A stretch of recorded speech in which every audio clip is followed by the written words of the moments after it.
welcome to another episode of Hopinions. Each week we'll be chatting about what's been going on in the industry, sharing our opinions and drinking beer. But this week we're looking back at Indy Man and sharing our thoughts on the event. But before that, sit back, crack open a beer and listen to this interview with Jonny Heyes. I'm here at Indy Man 2016 and I'm with Jonny, the maestro behind this festival. How's things? Yeah, pretty good actually, pretty good. You know. So we're into year 5 Yeah. of Indy Man. Did you ever anticipate it getting to this? I don't know that I did necessarily. I think this year has felt a little bit surreal, more so than past years, because it kind of starts to feel like we actually are half decent at putting on events like this. And also like the fact that it's grown from, it was an idea we came up with on a train to go to the Grove in Huddersfield, and we started chatting about it, and this is the first year where I've thought, well, that's weird that it's grown from just this drunken idea on a train to this thing that apparently lots of people want to come to. Yeah. So, and how, in that time, because obviously 5 years is quite a span of time, how have you seen the festival change, the punters change, the beer change in that time? Well, I mean, I'd love to say that we are ahead of the curve and we know everything that's going to happen in the beer world, but in some ways, I mean, we learn from every event that we do, and we're very much kind of pushed in a certain direction by the consumers. You know, people want to come to Indy Man to try things that they've never tried before, or they might not normally try. So, yeah, I think, you know, one indication of how it's evolved is the cask beer. I mean, we've got one cask at the entire event this year. And that's because, I mean, we made a big effort with cask beer over the years, and you know, we're big fans of it, but it's just a logistical nightmare to do, and people just didn't want to buy it, which is, you know, is kind of a shame. But you know, when you get to the end of a festival, you're clearing out lots of empty kegs and tipping lots of cask down the drain, then it just makes you think, like, this, you know, we've got to go with what people really, really want. So, you know, we it's a bit of a push and pull, really, you know, that, like, customers kind of push us and then we try and, you know, move it on a little bit further. You know, like we have this year with the new token pricing idea, which has been controversial in some quarters. I wanted to chat to you about that, because you've come under a little bit of criticism this year for a number of the decisions that you've made around the festival. Yeah. So let's talk about the token system. Yeah. A lot of people saying that maybe you should have announced that was the intention when the tickets went on sale, so they could have made an informed decision. Just take me through, I suppose, the thought process that you guys went to think that this is the best option for the festival. Well, it's kind of twofold, really. I mean, the main driver is the fact that we know from the rate of sale of each product from previous festivals that people don't just come and drink 4% pale ales. I mean, there aren't that many of them anyway, but that doesn't really happen, and that's always kind of taken us a little bit by surprise.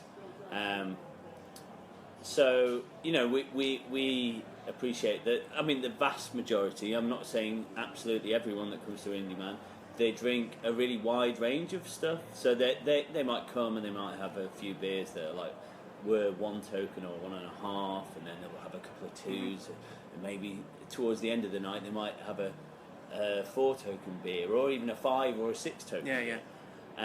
And broadly speaking, that's kind of what we went on, that's what people do anyway, so why don't we just make it easier, and make the cost a bit less of an influence on the decision making process.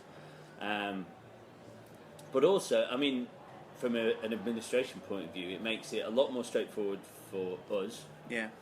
And it makes it a lot more straightforward for the brewers, for the people working at the festival, and it just makes everyone's life a little bit easier. And you know, we fully accept that there are certain people, if you drink beer in a certain way, and you just like to come and you have a couple of 4% pale ales, then you know it maybe wouldn't work for you. But I mean, the reason why we didn't announce it at the same time as ticket sales is because we hadn't finalised it. We hadn't even decided on it.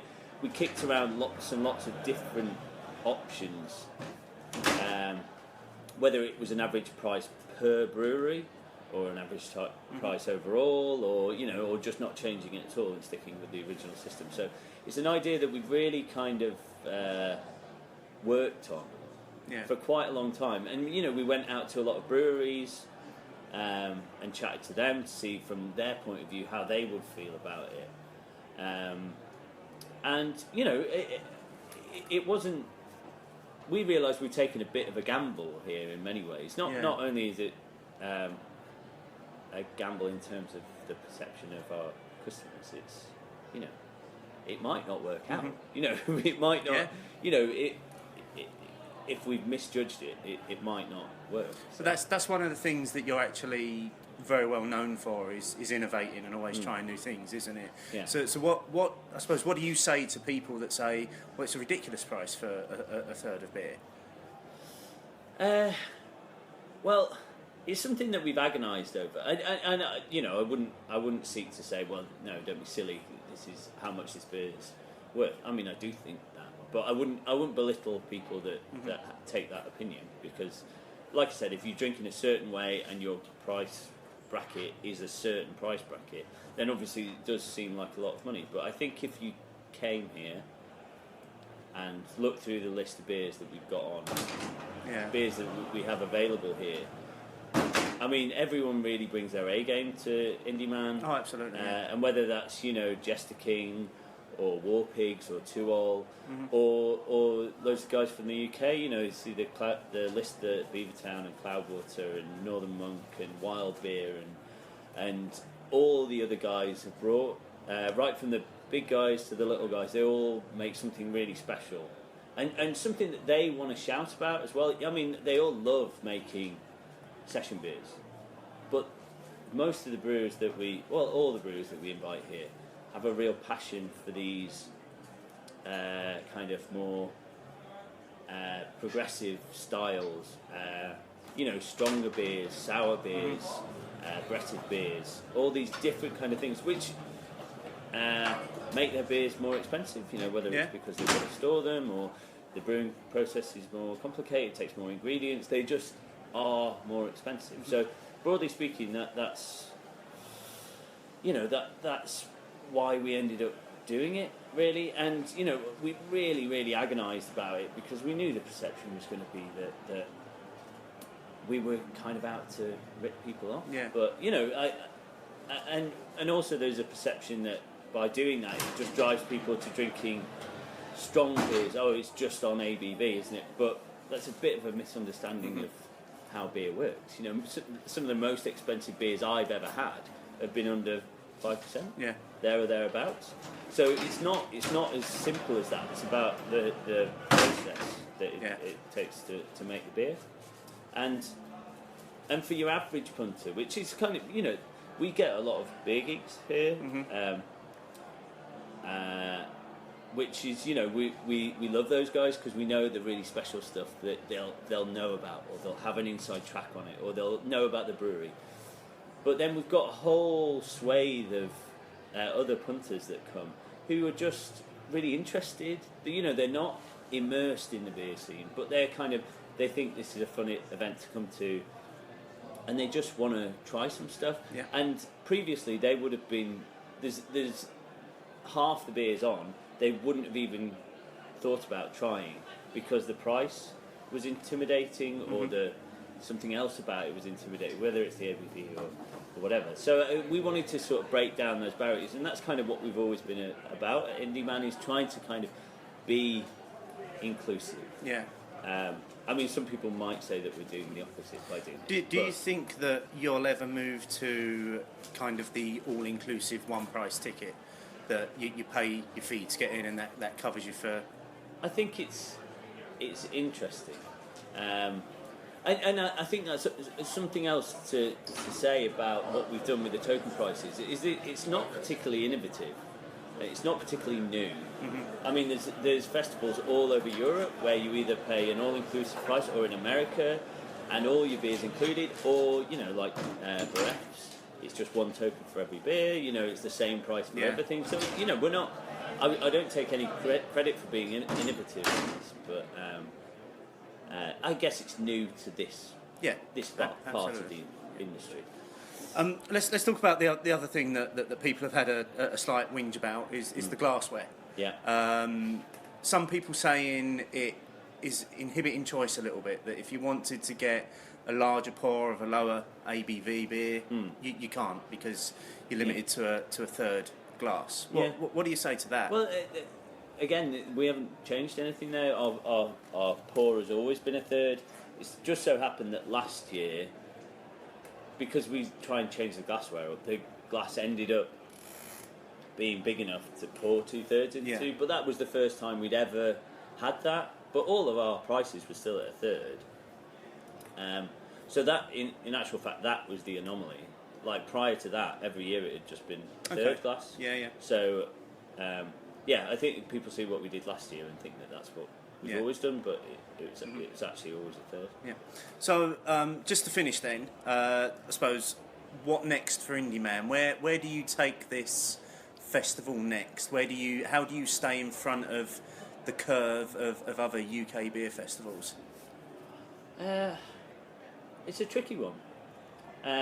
You mentioned the all-inclusive price thing.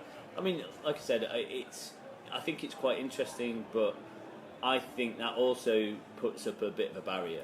If you say the ticket price is 50 quid, but you can drink whatever you want, I think that in itself can be prohibitive to people. Just because, most people are willing to go and spend 30, 40, even a bit more on a night out, and they inevitably will.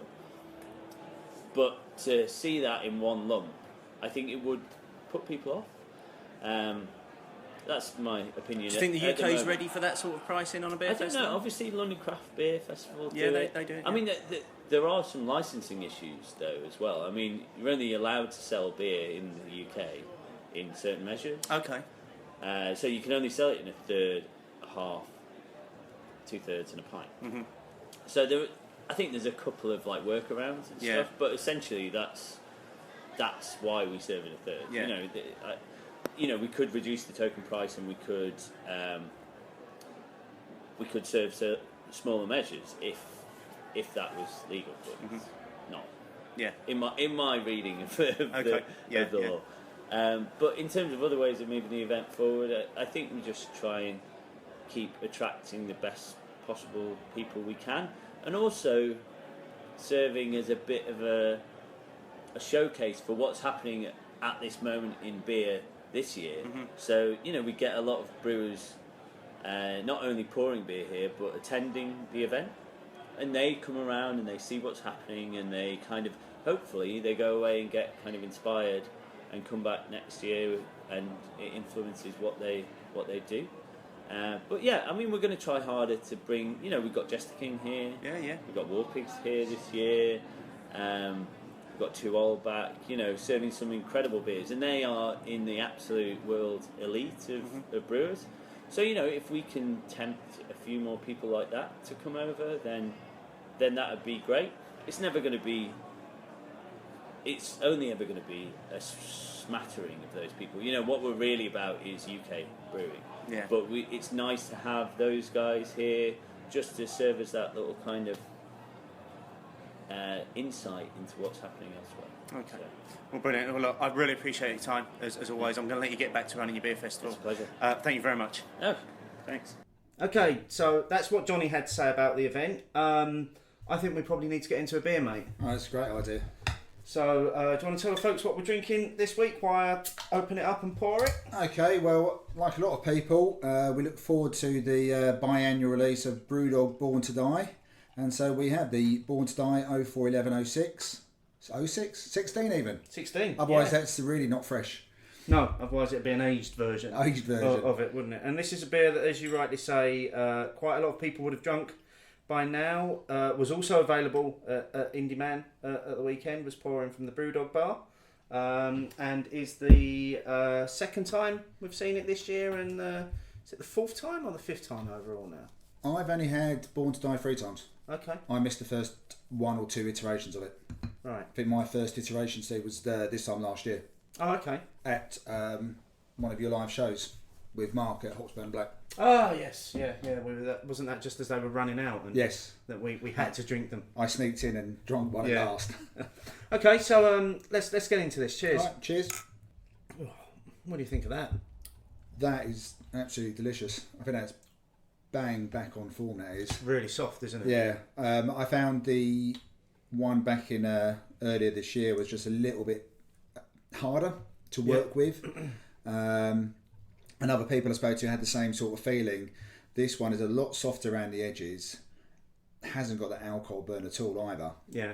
Still got a bit of dryness at the end, still got the bitterness, but definitely the rough edges have gone on this one. This is lovely. I'm actually regretting only having maybe 1 or 2 bottles of this one lying around. Yeah, it's it seems to be an interesting pattern that's developing with them as well. That the early release in the year does have a lot more of that harshness and alcohol burn that comes with it, but yet the later release does seem to be a little bit softer and much easier to drink. I can remember trying them both last year as well, and thinking the same. Definitely the sort of autumnal release was a much easier beer to drink. Yeah, which is unusual because when cask beer brewers bring out their autumn releases, often they're a little bit harder to get to grips with to start off with, because they're reminding you we're coming into a bit of a harsher season. Mm-hmm. It feels like the beers follow that rather than your spring into summer where you get the bit of the softness coming up and let's look forward to it all.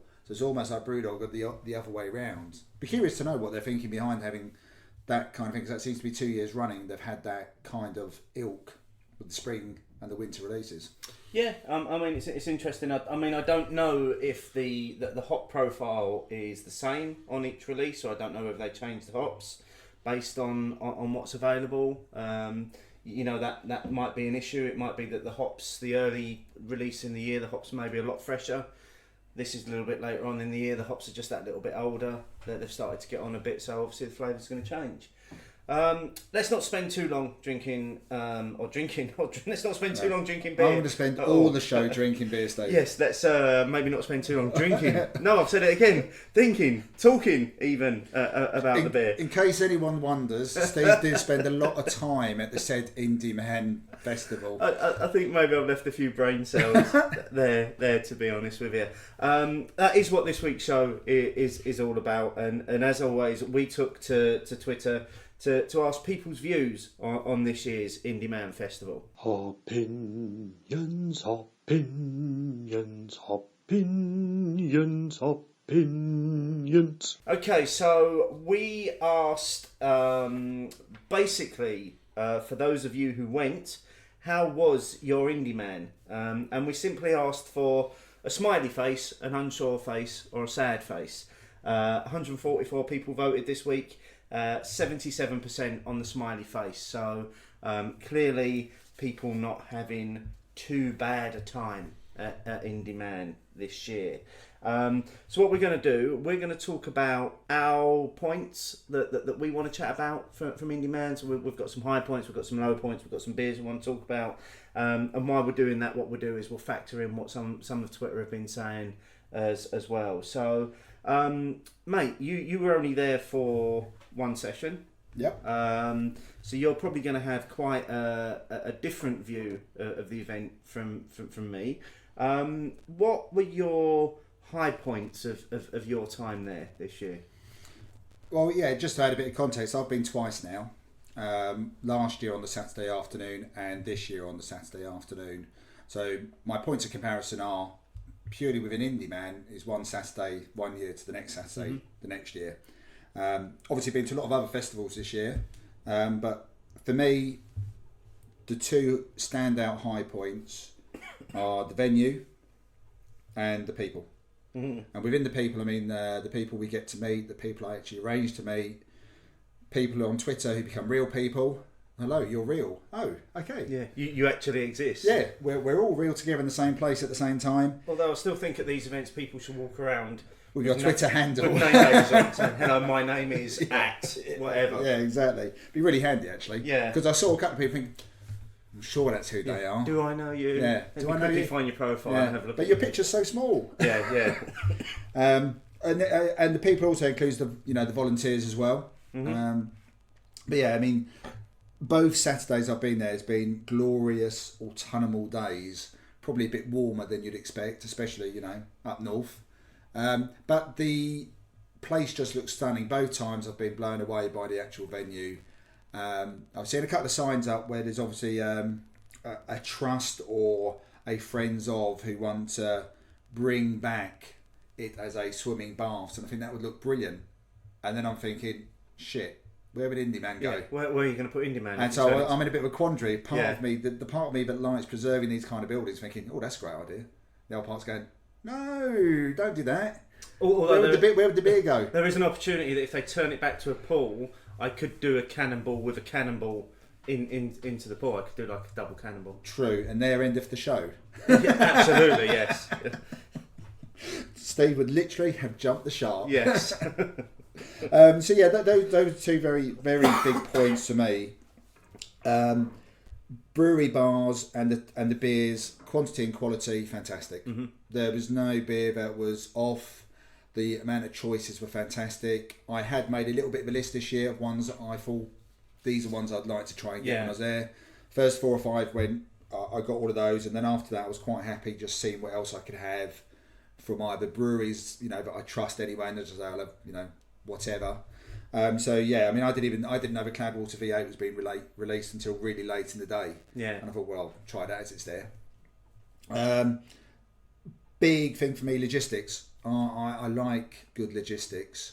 I thought the use of the space was excellent, but also the queue management pre-entry. Oh, that was brilliant. Yeah. A simple little addition. Yeah. And it made so much difference. Coming round, offering to sell the tokens, but they had the ability to take card or cash. Yeah. And also scanning your ticket and giving you your wristband. So all you had to do when you went in was pick up your glass. Yeah, because absolutely that's all fantastic. done. Yeah. Well done, Indy Man, on that one. And I think because of the space management, it didn't feel as busy this year on the Saturday.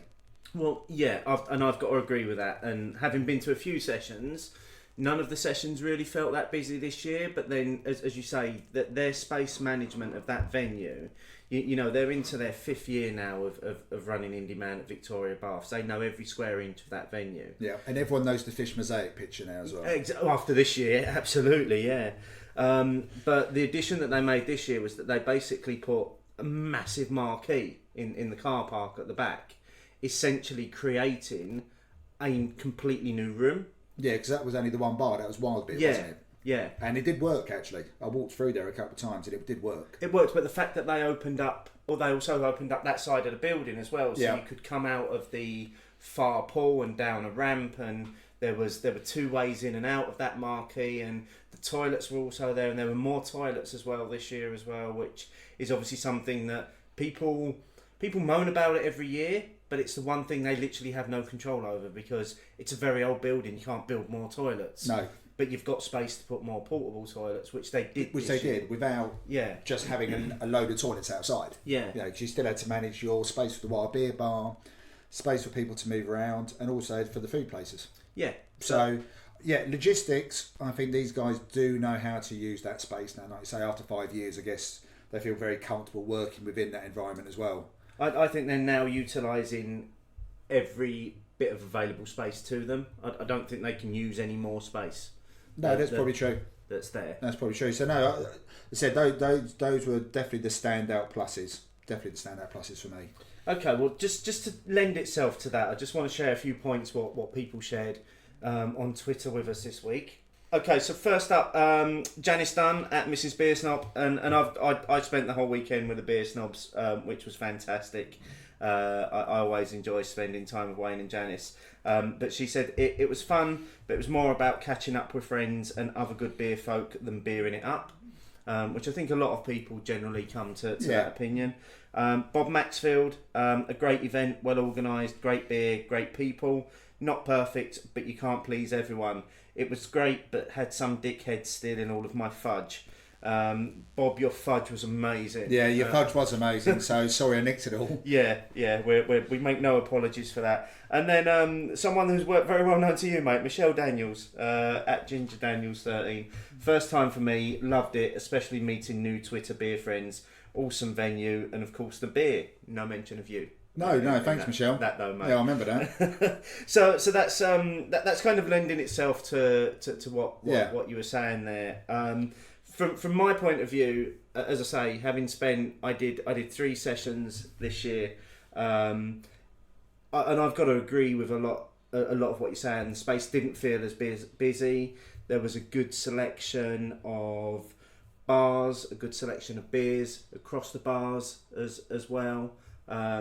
There were a lot of double IPAs, but I think 2016, there's always a theme for every year, isn't there, in terms of beer, and 2016 has got to be the year of the double IPA. Yeah, it's been a year of double IPAs and cans. Yeah. So to not have everyone showcasing a lot of their double IPAs. No, they were the first 4 beers I had they were on my list. Yeah. You know, I was going for the dippers. Well, that's you want to give them a try, don't you? Yeah, I wanted to give them a try as soon as I could. Yeah. And you know, a lot of them brought their releases either they'd releasing them there or had just released them. Yeah, absolutely. And I think, like you say, a lot of breweries bought their A game this year as well. So you had Cloudwater, who 2 days before the event released the most extensive spreadsheet explaining which beer was going to be on which tap at which time and what it was going to be replaced with as well. Which is bloody impressive. Really good planning on part of Cloudwater. Magic Rock were there releasing a new beer. Lost and Grounded were there with all of their new beers. Northern Monk, new beer. Oh, Northern Monk, loved the Game of Thrones. Yeah, made out of cans. Absolutely, yeah. Game of Cans. Hashtag Game of Cans. Although I do think Can of Thrones sounds better. Can of Thrones. But it doesn't work quite as well as Game of Cans. But yeah, I mean, there was a lot going on, and like you say, they've nailed the logistics this year. The ability to come out in the queue and get you checked in. They did that at the Leeds Festival this year, which I thought was really, really good at the time, because it does. Then, as soon as the doors open, you've got a wristband. You're in. Also lets people know that you are getting to that point where the place is about to open. Yeah. So that you're not just queuing. I mean, the queue for Indy Man gets long very quickly, and people don't want to feel like they're going to be there for a while.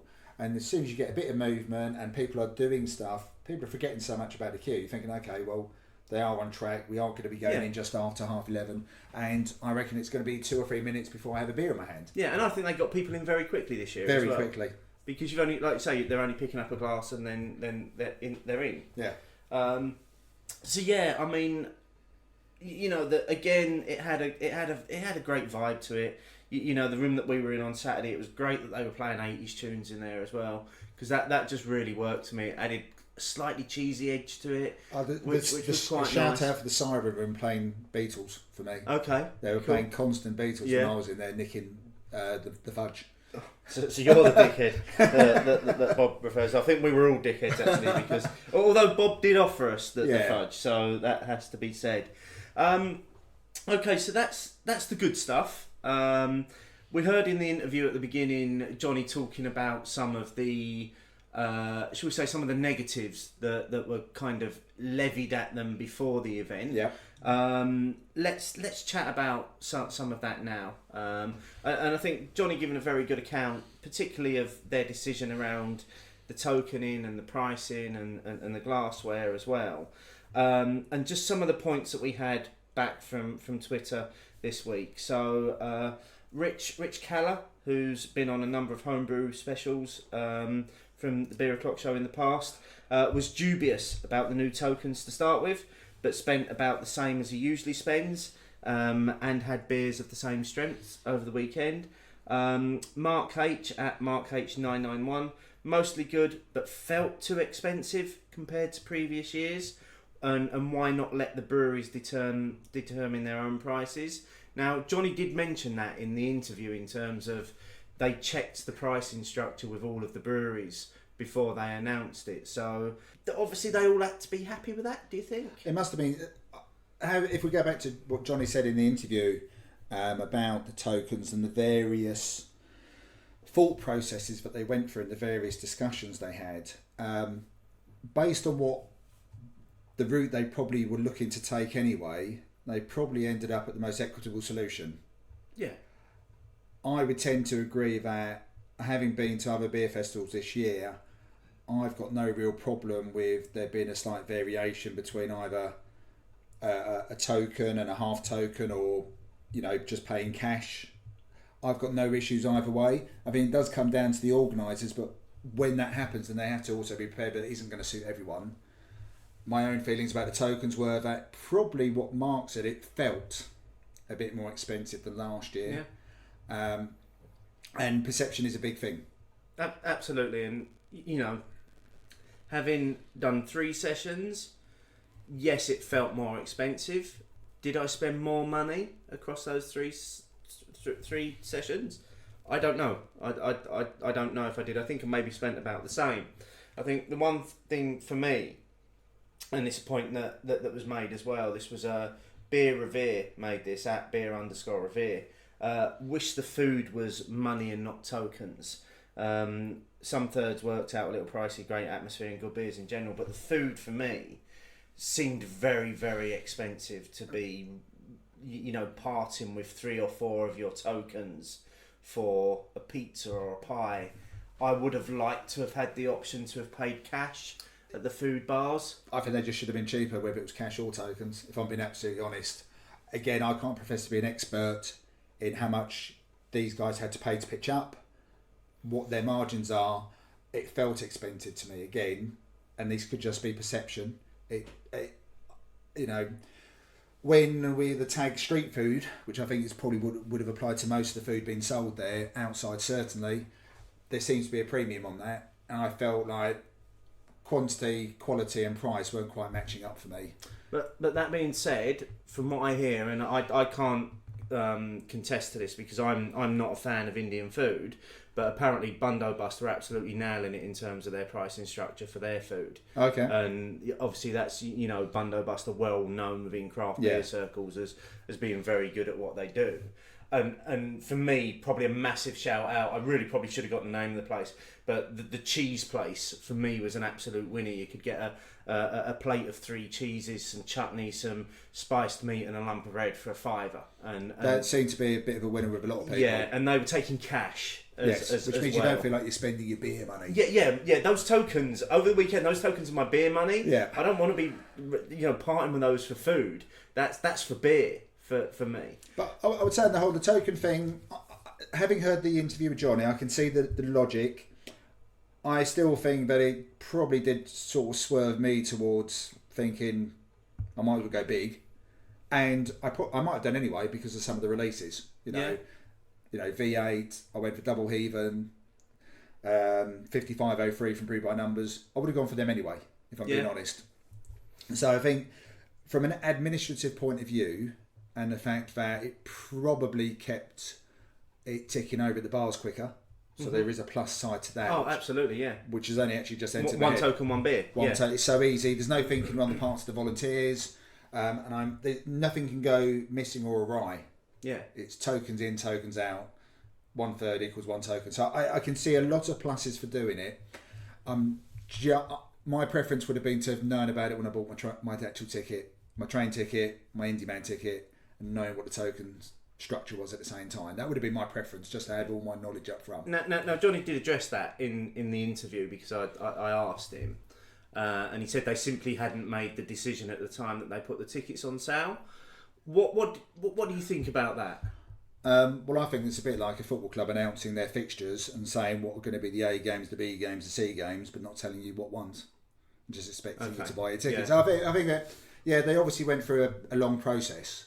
And you can only wait so long to release your actual tickets for your admission. Mm-hmm. But again, they seem to have tweaked things every year. From last year to this year, they've definitely tweaked things. And from what I understand from what other people said, they tweaked things. So I imagine if year number 6 comes up, they're still organising it, still in the same place, there'll be further tweaking. So I think for me, it's not. It's the token thing is more of a niggle for me. I was probably more negative pre-festival than post-festival about it, if I'm being honest. So it was more of a niggle. Which is why we wanted to, because I openly said on Twitter I wasn't going to make any comment before the event, because I thought you can't make a comment on something that you've not experienced. No. And for me, I wanted to go along and experience it and see whether it felt more expensive and see whether I felt like I was getting value for money. And I think on the whole, I do feel as though I got value for money, like yourself. I drank a lot of big beers. On the Thursday night, I think when I woke up on Friday morning and my head was a little bit sore and I looked back at Untapped, I think I had a 6 beer run of double IPA, Impy Stout, double IPA, Impy Stout, double IPA, Impy Stout. Yeah. Because I wanted to go big. Yeah. But I mean, again, like I said, I think that's fine. I mean, I did get to try some beers I may not have tried. I mean, I've got a bottle of Lord Almighty Smog at home, which I haven't found an occasion to have, and Beavertown had that. Yeah. So I said, okay, well, here's a token. I'll have a third of that, please. Yeah, absolutely. Without having to crack open the bottle I've got at home, which I've had for a couple of years. So yeah, like I said, it's more of a niggle. I was definitely more negative about it pre than post. Okay. And I think that probably lends itself to one of the comments we had this week from Super Crushy at Femto Brewster. It's an incredible festival. Lots of invalid moaning this year. Not really fair. And again, I think I didn't want to have a comment either way until I had experienced it. I've not really got a lot to moan about in terms of the event.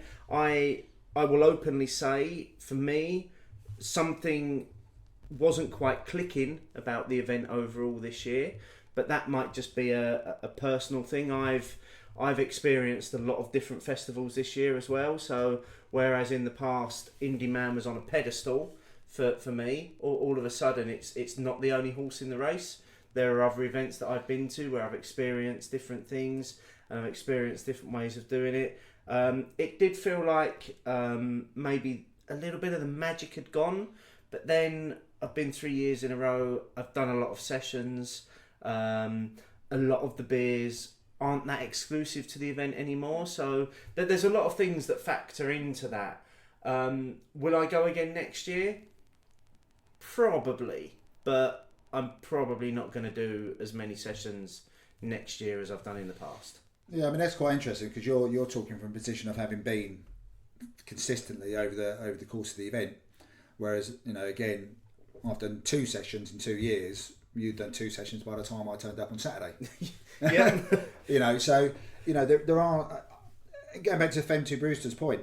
I'm not sure moans are valid or invalid unless people are just trolling for the sheer sake of it. And if you really wanted to, you could pick fault with anything. Yeah, and it seemed as though there were a lot of people that were moaning that didn't actually go. Yeah, which I think you can't moan about something that you don't go to. Yeah, it's been like you got to pay your taxes. Yeah, you pay your dues, then you can have your shout out. I do have a moan. Okay, what was your moan? The glasses. Oh, the glassware. Two moans about it. The main one is the size, and again, I've got no problem with having the option of 1 token equals a third. But there are some beers where I would have liked to have had 2/3 in one hit and sit down and chat and socialise with my friends a bit more. That option was taken away. Okay. And I noticed that on Johnny's interview that he said that last year was the first year they'd had the third, half and 2/3 option in one glass from the Cloudwater sponsored glass. That glass worked a lot better for me. It's the sort of glass I'll use at home a lot more than this year's Indy Man glass. Yeah. And like I said, I missed the social aspect. For me, like I said, the first thing I said was the people. I didn't actually get to spend enough time with the people because either they were looking to get the next beer or I was. And also the glasses seemed very fragile. Now that's interesting because to pick up on the 2 things you said there. So firstly, the thing about them being fragile. Indy Man were quite vocal before the event that they were quite sturdy glasses and that they would stand the test of time. They really don't feel like they're sturdy glasses. No, they're very thin. They feel like you're going to have to look after it. Secondly, the point about the size of the glass. In the interview, Johnny said that actually last year was probably the anomaly in terms of the size of the glass, and prior to that, the glasses were all marked a little bit less. I'm gonna just check in my glassware cupboard now, just to see at the previous year to see what the markings were on it. So this would be the 2014 glass. It's right there on the glass to actually help me out, and it's only a third glass. Okay. Maybe a little bit more space at the top of it, so you probably couldn't get a half measure in there. Bit more robust looking as well. Certainly.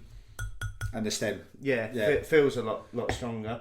I can only assume with the glassware that they're trying something like, again, you know, we've compared a lot of things to the McKellar Copenhagen beer celebration, where they do a different special glass every year, and obviously there's always a glass partner as well, and would be interesting to know how much input they have into the shape of the glass. And that's my moan. The rest of them are niggles. That was the moan for me, because I've had this moan about LCBF as well, about the 90 milliliter pours.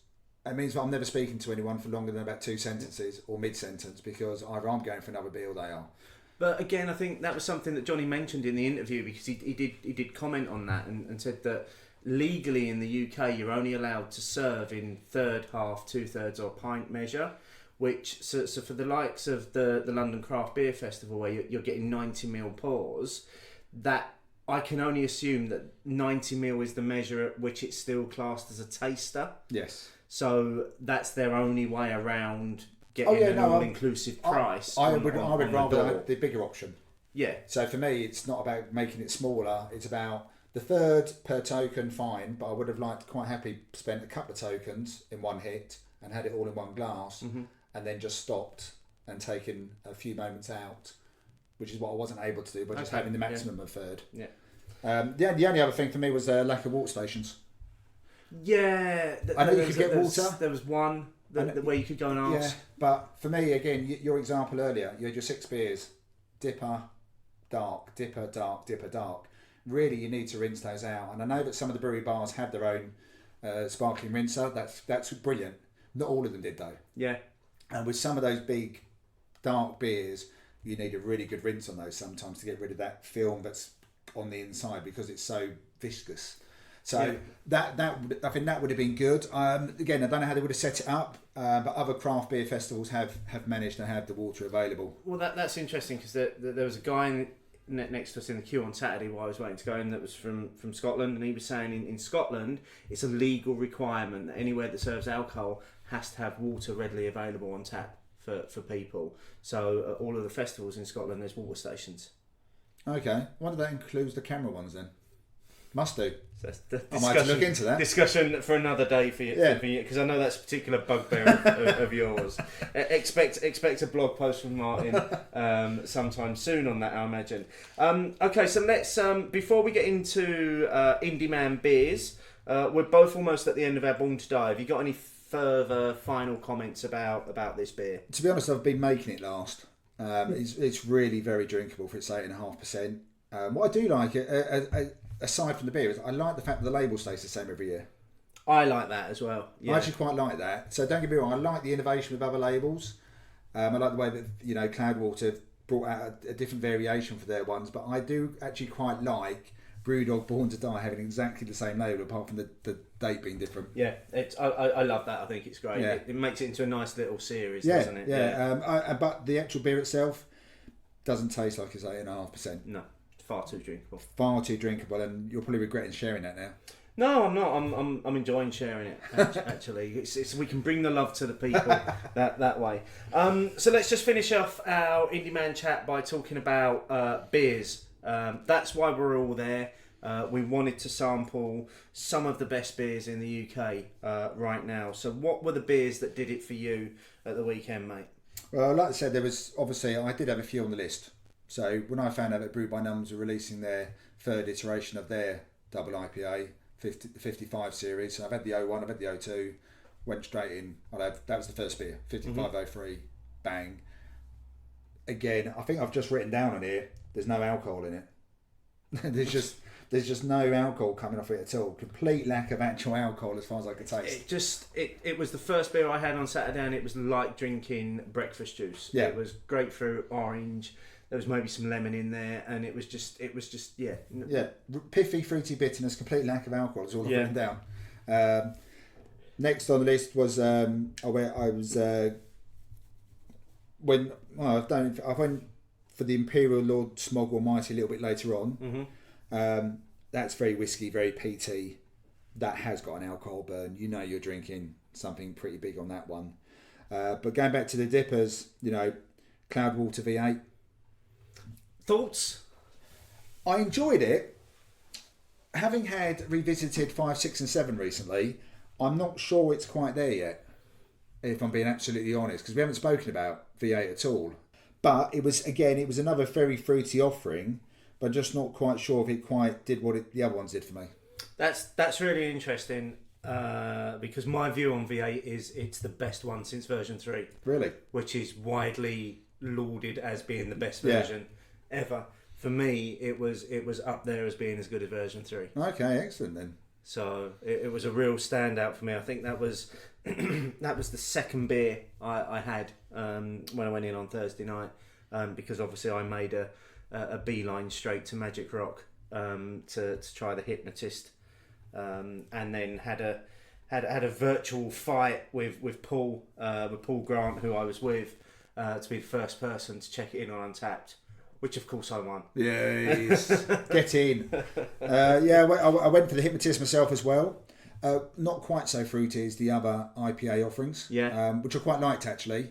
Definitely, a little bit tougher on the mouthfeel. Wasn't quite as drinkable, but it was bloody enjoyable. Do you think IPAs are changing, aren't they? Yes. We're seeing a change, the next step in evolution of the IPA. Yeah.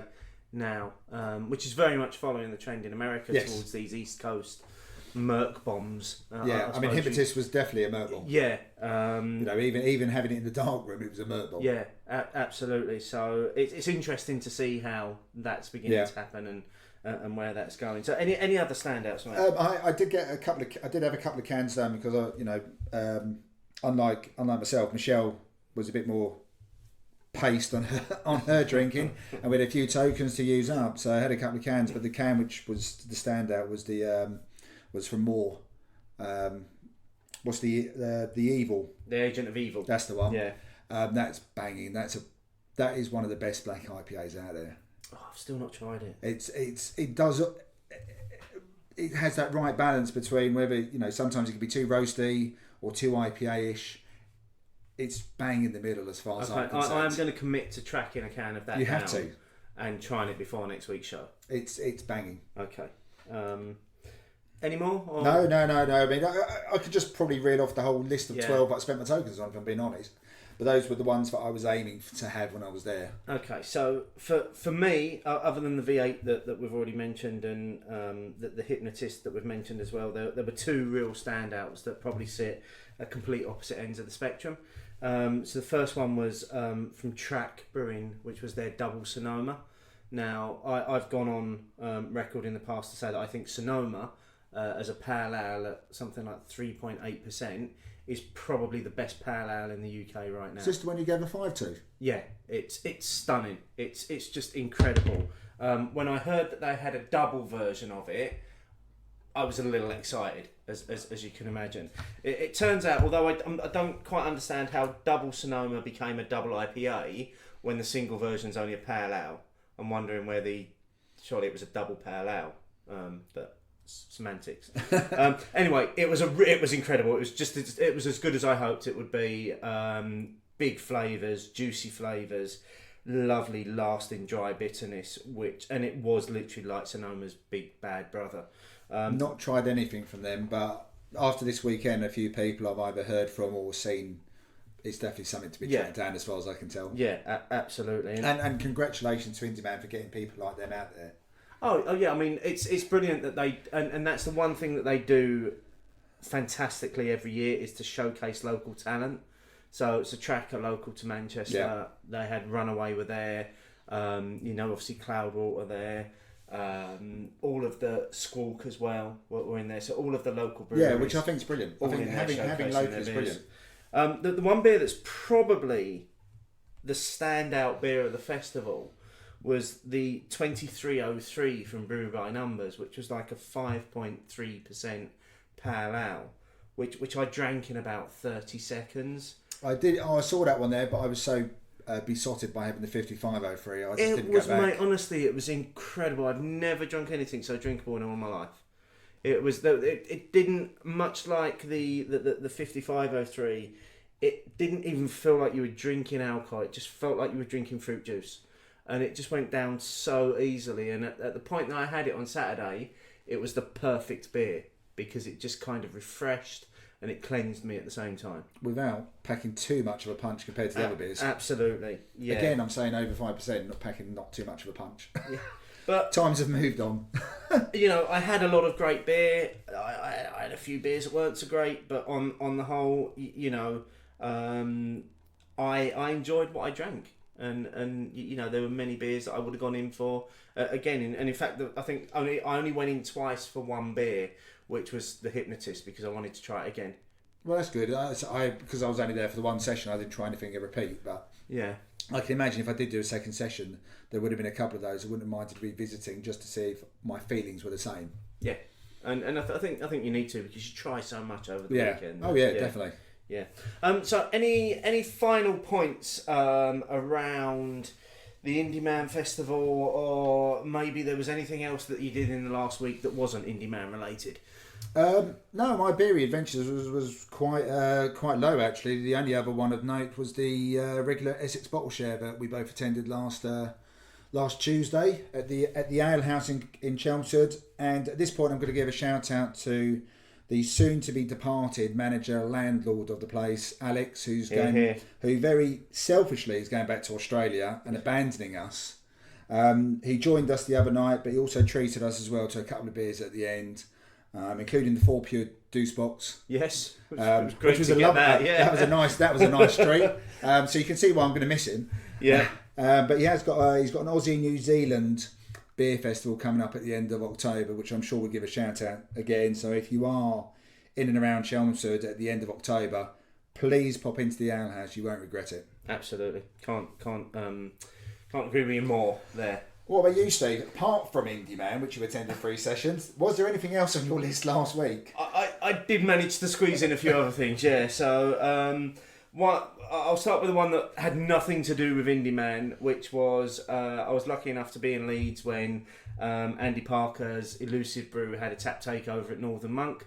So I got to go along and try all of Andy's beers. Actually at the refectory? Yeah, at the refectory. So he's pouring them all on keg. And it was great to just try his range of beers. Finally got to try his American Red as well, which was obviously the beer that essentially set him up to do what he's doing now. Got to try level 1 and level 2 of that and really enjoyed both of them. So that was good.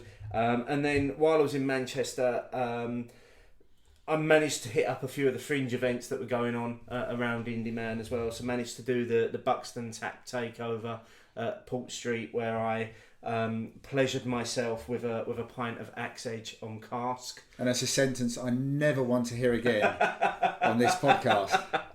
It was amazing, mate. Honestly, I've never tasted anything like it. I also managed to hit up the Brewdog in Manchester, because they had a Colonel tap takeover, had like loads of Colonel beers that seem to all be brewed with experimental numbers as well, so I can't even tell you what they were. And then finally also got along to Beer Nouveau, who were running a history of IPA weekend. So Steve at Beer Nouveau had brewed 12 beers going back to the 1800s that basically told the story of how IPA started off and how it developed. Devastated to have only made it through 9 of those beers. What's the matter with you? It was after a session at Indy Man, so I fell short of doing the full 12. But Paul Grant, who was with us for the weekend, big shout out to him, because he did manage the 12. So it was great though, just to be part of some other bits that were going on around the city. Yeah, I mean, it did seem like compared to last year, there seemed to be more fringe events going on. Oh, absolutely, yeah. And I don't think all of them were necessarily part of the official fringe. But if you're a brewer in Manchester, you're not going to miss that opportunity, are you? The bandwagon's there, jump on it. Yeah. And then finally, just a big shout out to Tom and Ross from Beernomicon. It was great to meet those guys and to chat to them about a little collab that we're planning for the future. Also managed to catch up with Gaz from the Tap Lens podcast as well, and obviously spent the weekend with the amazing Irish Beer Snobs. Great to see you both, Janice and Wayne. So yeah, it was good just to catch up with people. So we need to start wrapping this thing up this week. We've been rambling on far too long. Who's getting the big box of nothing this week in the Prizeless Prize, mate? Well, firstly, apologies to last week's winner. Neither of us brought the big box of nothing to him when we bumped into Rob from Hop Scene at the Indy Man. It was the first thing he said to me. I was going to say, I bet he asked for it. He did ask for the big box of nothing. Yeah, I blamed you. Yeah, I blamed you. Okay, there's a few in the running this week. Couple are related to Indy Man, but the first one isn't. Someone very kindly mocked up a couple of bottles of Pumpkin King from Brewdog with your likeness on it, Steve. Brilliant, thanks for that. So I don't know whether that means you have to try it at some point. Maybe it's the only way I get a mention in this damn segment. It is. So thanks to Sparky Wright for that one.